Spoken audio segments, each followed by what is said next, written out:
What does the word terrorist actually mean? Many terrorists would sooner describe themselves as freedom fighters. Could it be that the charge of terrorism could just as easily be made against Western corporations, speculators and policymakers? In the United States, there's a terrorist list. The government decides that if you have anything to do with them, you're subversive. But it's just a term used by the powerful to try to destroy what they object to. فهذه الحرب لم يكن لها أي ضرورة، وتشهد على ذلك تقاريركم. ومن أقدر من يحدثكم عن هذا الموضوع وعن صناعة الرأي العام من طرفكم نعوم تشومسكي.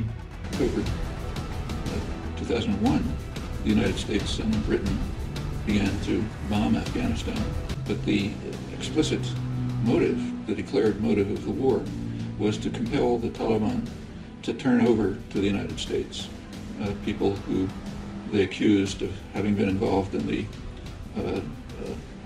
World Trade Center, Pentagon terrorist attacks. The Taliban indicated that they might consider extradition, but they requested evidence, which of course is natural. And the Bush administration refused to provide any evidence. They said, turn over or we'll bomb you. We later discovered one of the reasons why they didn't present evidence, they didn't have any. 8 months later, the head of the FBI, after the most intense international investigation in history, informed the press that the FBI believed that the plot may have been hatched in Afghanistan, but was probably implemented in the United Arab Emirates and Germany. So they essentially had no evidence, so they couldn't present it. But on that basis, they bombed. 3 weeks later, a British officer, an admiral, I think, I've forgotten who, announced that the United States and Britain would continue bombing until the people of Afghanistan overthrew the Taliban. So we'll bomb you until you overthrow the government we don't like. And that was 3 weeks after the war. That was later turned into the official justification for the war.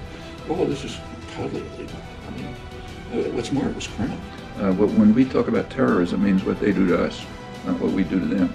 And what they do to us can be pretty ugly, although it's not even a fraction of what we do to them. I mean, take, say, 9/11.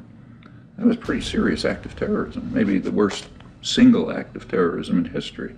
But it could have been worse. I mean, suppose, for example, that Al-Qaeda had bombed Washington, bombed the White House.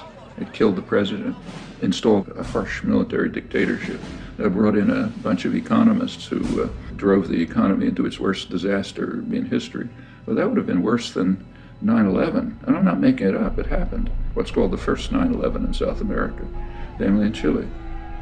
On the 11th of September 1973, the democratically elected Chilean president Salvador Allende was overthrown in a coup. A dictatorship under Augusto Pinochet was established that ruled Chile until 1990. There was the systematic suppression of all political dissidents. Thousands were imprisoned and murdered. Who was involved in that first 9/11? It's not hard to find them. Right in Washington and London and so on. But that's off the agenda. It doesn't count. There's a principle of ideology that we must never look at our own crimes. We should, on the other hand, exult in the crimes of others and in our own nobility in opposing them. Il y a deux États au Moyen-Orient qui multiplient des agressions, de la violence, des actes terroristes, des actes illégaux en permanence. Ils sont tous les deux des États très puissants dotés de l'arme nucléaire, et leurs armes nucléaires ne sont pas prises en compte.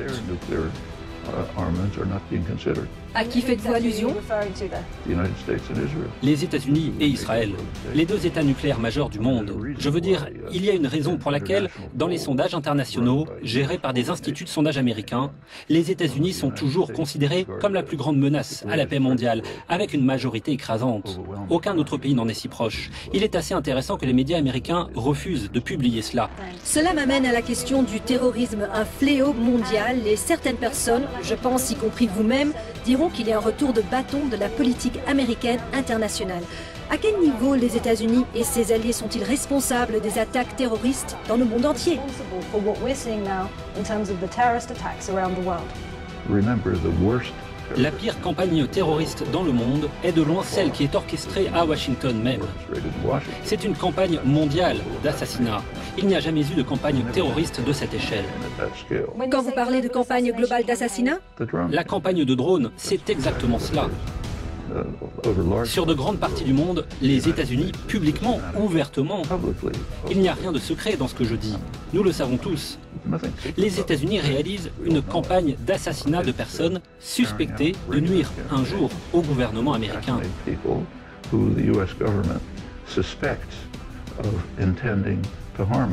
Et en effet, c'est, comme vous l'avez dit, une campagne de terreur. Quand vous bombardez un village au Yémen, par exemple, et que vous tuez quelqu'un, peut-être la personne que vous visiez, peut-être pas, et que d'autres personnes qui se trouvaient dans le quartier meurent elles aussi, comment pensez-vous que les gens vont réagir? Ils vont se venger. vous décrivez les États-Unis comme le principal État terroriste. Comment se place l'Europe alors, selon vous? Eh bien, c'est une question intéressante. Une étude récente, je crois qu'elle a été faite par la fondation Open Society, indique que la pire forme de torture, c'est le transfert de prisonniers. Vous prenez quelqu'un que vous pensez être responsable de quelque chose et vous les envoyez à votre dictateur favori, peut-être Assad ou Kadhafi ou Moubarak, pour qu'il soit torturé en espérant que peut-être quelque chose va en sortir. C'est extraordinaire, le transfert de prisonniers. Cette étude s'est penchée sur les pays qui ont participé, bien évidemment les dictatures du Moyen-Orient, car c'est là que les prisonniers ont été envoyés pour être torturés, et l'Europe. La plupart des pays européens ont participé, l'Angleterre, la Suède, d'autres pays. En fait, il y a une seule région du monde où personne n'a participé, c'est l'Amérique latine, ce qui est assez dramatique. L'Amérique latine est maintenant à peu près hors de contrôle des États-Unis. Quand elle était contrôlée par les États-Unis, il n'y a pas si longtemps, c'était le centre du monde de la torture. Maintenant, l'Amérique latine ne participe pas à la pire forme de torture qui soit. L'Europe a participé. Quand les maîtres rugissent, les serviteurs se couchent. L'Europe est la servante des États-Unis? Certainement, ils sont trop lâches pour adopter une position indépendante.